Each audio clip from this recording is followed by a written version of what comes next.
Hello. Welcome to our channel, Mathematics Resource Center. Pause the video, read through the question, and we are ready to begin when you are.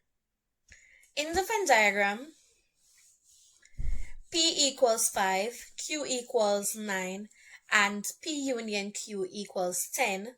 What is P intersect Q?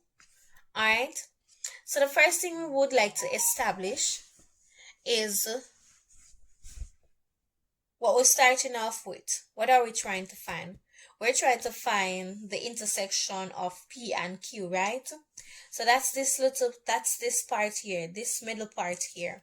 And we don't know what that is, so we're going to call it X. Good?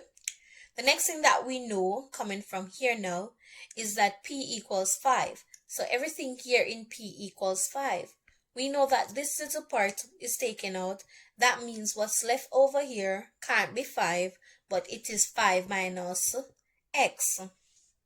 And then the next part over here, right? We know that everything in Q, as you're seeing here, is 9.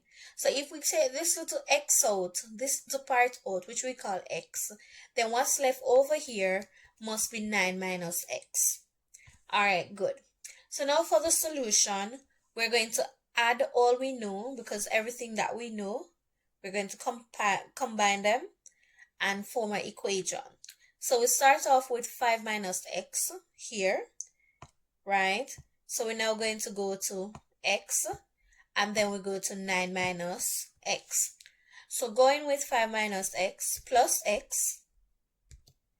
9 minus X. And all of this, they say all of this adds up to 10, right? So we say equal 10. Now we're going to simplify. We know that as we're seeing here, minus X plus X, this can cancel out, right? So we're left with 5 plus 9 minus X, and 5 plus 9 is 14. So we have 14 minus X, which equals 10. Simplifying this would get 4. So X equals 4. So they ask us for the intersection of P and Q, and that is labeled as X. That means our answer is A. And that brings us to the end of our video. Remember to like and subscribe. Thank you.